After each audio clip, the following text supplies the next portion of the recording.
ಸುಮಾರು 15 ಲಕ್ಷ ವಿಕಲಚೇತನರಿರ್ಬೋದು.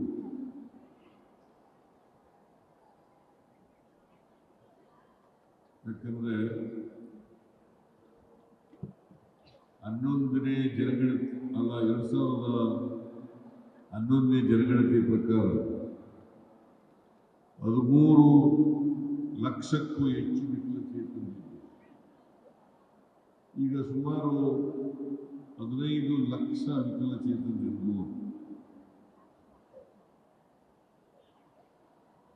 ಇವರೆಲ್ಲರ ಆರೈಕೆಯನ್ನು ಮಾಡ್ತಕ್ಕಂಥದ್ದು,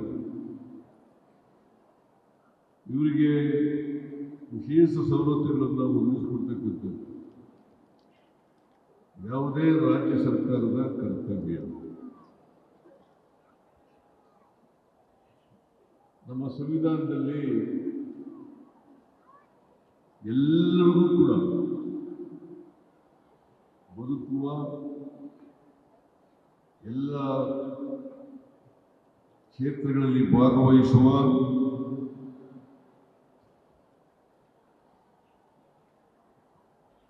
ಮತ್ತೆ ಉದ್ಯೋಗ ಪಡ್ಕೊಳ್ತಕ್ಕಂಥ ಅವಕಾಶವನ್ನು ಸಂವಿಧಾನ ಕಲ್ಪಿಸಿಕೊಂಡಿದೆ. ಅಂಗವಿಕಲರಾದ ತಕ್ಷಣ ಅಥವಾ ವಿಕಲಚೇತನರಾದ ತಕ್ಷಣವೇ ಅವ್ರು ಯಾರು ಕೂಡ ಸಮಾಜಕ್ಕೆ ಹೊರೆಯಲ್ಲ.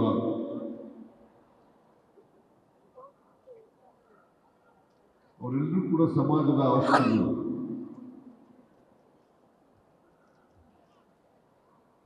ಅವರು ಇವತ್ತು ಎಲ್ಲ ಕ್ಷೇತ್ರಗಳಲ್ಲೂ ಕೂಡ ಸಾಧನೆಯನ್ನು ಮಾಡ್ತಾ ಇದ್ದಾರೆ.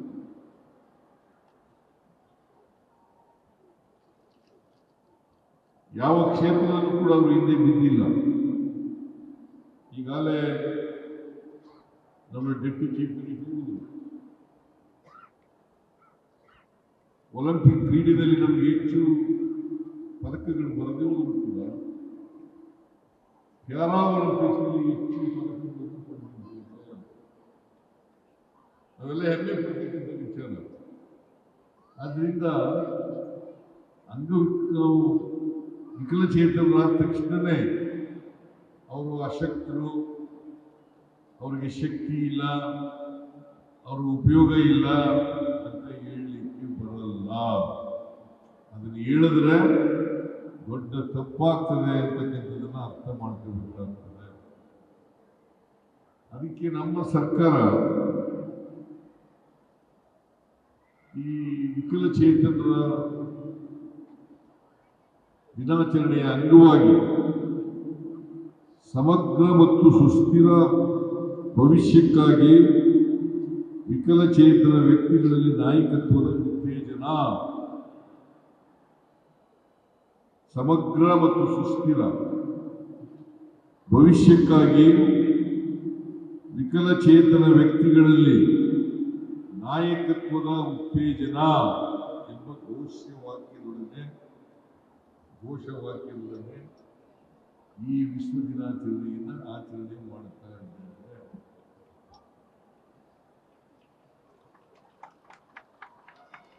ಮತ್ತೆ ಇವತ್ತೇ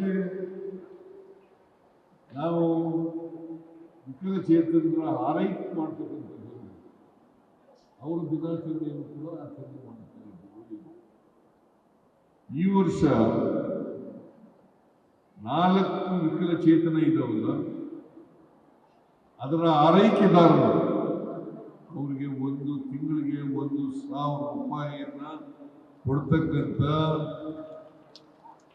ತೀರ್ಮಾನವನ್ನ ಮಾಡಿರ್ತಕ್ಕಂಥದ್ದು ಇಡೀ ದೇಶದಲ್ಲೇ ಕರ್ನಾಟಕ ಮೊದಲನೇ ರಾಜ್ಯ ಅಂತಕ್ಕಂಥದ್ದನ್ನು ಘೋಷಣೆ ಮಾಡಲಿಕ್ಕೆ ನೀವ್ಯಾರು ಕೂಡ ಅಶಕ್ತರಲ್ಲ, ನೀವ್ಯಾರು ಕೂಡ ಸಮಾಜಕ್ಕೆ ಭಾರ ಅಲ್ಲ, ನೀವ್ಯಾರು ಕೂಡ ಯಾವುದೇ ಉದ್ಯೋಗಕ್ಕೆ ಅನರ್ಹರು ಅಂತಕ್ಕಂಥದ್ದಿಲ್ಲ. ಅದಕ್ಕೋಸ್ಕರ ಕೂಡ ಮಾಡಿದ್ದೀವಿ. ಉದ್ಯೋಗದಲ್ಲಿ ಅವರಿಗೆ ಅವಕಾಶವನ್ನು ಕಲ್ಪಿಸಿಕೊಳ್ಳಲಿಕ್ಕೋಸ್ಕರವಾಗಿ ಒಂದು ಸಮಿತಿಯನ್ನು ಕೂಡ ಮಾಡಿದ್ದೇವೆ. ಆಮೇಲೆ ಬಹಳ ಜನರಿಗೆ ಆತಂಕ ಇರ್ಬೋದು. ನಮಗೆ ಬಜೆಟ್ ಕಡಿಮೆ ಮಾಡಿಕೊಂಡಿದ್ದಾರೆ.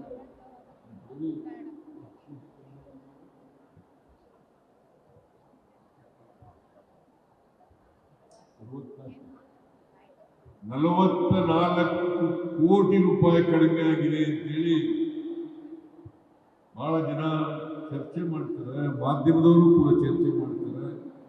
ನಾನು ಸಪ್ಲಿಮೆಂಟರಿ ಎಸ್ಟಿಮೇಟ್ಸ್ ನಲ್ಲಿ ಅದನ್ನ ಸೇರಿಸಿ 44 ಕೋಟಿ ರೂಪಾಯಿಗಳನ್ನು ಕೂಡ ಕೊಡುತ್ತೇನೆ ಅಂತಕ್ಕಂಥ ಮಾತು. ಅದರಿಂದ ಯಾವುದೇ ಕಾರಣಕ್ಕೆ ಮೋಸ ಮಾಡಲಿಕ್ಕೆ ಹೋಗಲ್ಲ.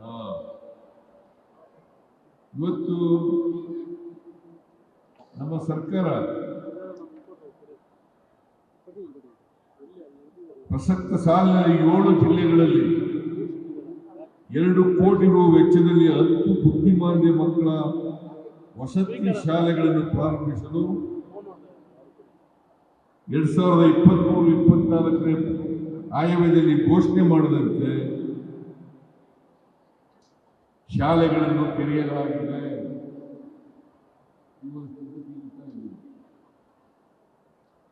ಒಟ್ಟು 13 ಹೊಸ ಶಾಲೆಗಳನ್ನು ಪ್ರಸಕ್ತ ಸಾಲಿನಲ್ಲಿ ಅನುದಾನಕ್ಕೆ ಒಳಪಡಿಸಲಾಗಿದೆ. ಆದ್ರಿಂದ ಈ ವಿಕಲಚೇತನರಿದ್ದರಲ್ಲ, ಇವರ ಅವಲಂಬಿತರಿಗೆ ನೀಡಲಾಗುವ ಮರಣ ಪರಿಹಾರ ನಿಧಿಯನ್ನು 2023 ಸಾಲಿನಲ್ಲಿ 50,000ದಿಂದ 1 ಲಕ್ಷಕ್ಕೆ ಹೆಚ್ಚು ಮಾಡಿದ್ದೇವೆ. ಮತ್ತು ಸರ್ಕಾರಿ ಹುದ್ದೆಗಳಲ್ಲಿ ಸಿ ಮತ್ತು ಡಿ ಸಮೂಹದ ಹುದ್ದೆಗಳಲ್ಲಿ 5% ಹಾಗೂ ಎ ಮತ್ತು ಬಿ ಹುದ್ದೆಗಳಲ್ಲಿ 4% ಮೀಸಲಾತಿಯನ್ನು ಇಡಲಾಗಿದೆ. ಇವರಿಗೆ ಉದ್ಯೋಗ ಸಿಕ್ಕರೆ ಇವರು ಕೂಡ ಎಲ್ಲರಂತೆ ಜೀವನವನ್ನು ಮಾಡ್ತಕ್ಕಂಥ ರೀತಿಯಲ್ಲಿ ಅನುಕೂಲ ಆಗಬೇಕು ಅನ್ನೋ ಕಾರಣಕ್ಕೋಸ್ಕರವಾಗಿ ನಾವು ಮಾಡ್ತಾ ಇದ್ದೀವಿ. ಜೊತೆಗೆ ಸಾಮಾಜಿಕ ಸಬಲೀಕರಣಕ್ಕಾಗಿ 40ರಿಂದ 74% ವಿಕಲಚೇತನ ಇದ್ರೆ ಅಂತವರಿಗೆ 800 ರೂಪಾಯಿ ಕೊಡ್ತಾ ಇದ್ದೀವಿ. ಹಾಗೂ 75ಕ್ಕಿಂತ ಹೆಚ್ಚಾಗಿದ್ರೆ 1,400 ರೂಪಾಯಿ ಕೊಡ್ತಾ ಇದ್ದೀವಿ. ಇದನ್ನು ನಾವು ಅರ್ಥ ಮಾಡ್ಕೋಬೇಕಾಗ್ತದೆ. ಅದರಿಂದ ಕೇಂದ್ರ ಸರ್ಕಾರ ಪ್ರತಿಯೊಬ್ಬ ವಿಕಲಚೇತನರಿಗೆ ಮಾಸಾಸನ 500 ರೂಪಾಯಿ ಕೊಡ್ತಾ ಇದೆ. ಅದನ್ನು ಹೆಚ್ಚು ಮಾಡಬೇಕು ಅಂತೇಳಿ ಬಹಳ ವರ್ಷದಿಂದ ಅದನ್ನು ಹೆಚ್ಚು ಮಾಡಬೇಕು ಅಂತೇಳಿ ಕೇಂದ್ರ ಸರ್ಕಾರಕ್ಕೆ ಪತ್ರವನ್ನು ಬರೆಯಲಿಕ್ಕೆ ನಾವು ಪ್ರಯತ್ನವನ್ನು ಮಾಡ್ತೇವೆ ಅಂತಕ್ಕಂಥ ಮಾತುಗಳನ್ನು ಕೂಡ ಹೇಳಲಿಕ್ಕೆ ಬಯಸ್ತೇನೆ. ಆದ್ದರಿಂದ ನಮ್ಮ ಸರ್ಕಾರ ಯಾವ ಕಾರಣಕ್ಕೂ ಕೂಡ ವಿಕಲಚೇತನರಿಗೆ ಸಹಾಯ ಮಾಡಲಿಕ್ಕೆ ಹಿಂದೆ ಬೀಳಲ್ಲ.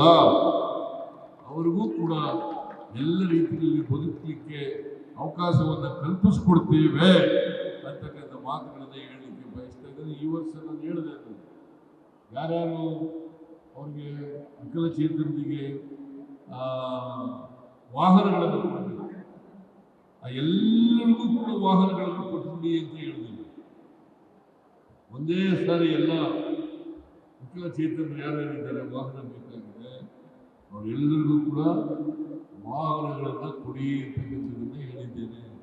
ಅದರಿಂದ ನಮ್ಮ ಸರ್ಕಾರ ಯಾವ ಕಾರಣಕ್ಕೂ ಕೂಡ ವಿಕಲಚೇತನರಿಗೆ ಸಹಾಯವನ್ನು ಸಹಕಾರವನ್ನು ಅವ್ರಿಗೆ ಆರೈಕೆ ಮಾಡೋದನ್ನು ಕಡಿಮೆ ಮಾಡಲ್ಲ ಅಂತಕ್ಕಂಥ ಮಾತುಗಳನ್ನು ಈ ಸಂದರ್ಭದಲ್ಲಿ ಹೇಳಿ ಇವತ್ತು ವಿಶ್ವ ವಿಕಲಚೇತನರ ದಿನಾಚರಣೆ ಆಗ್ತಾ ಇದೆ.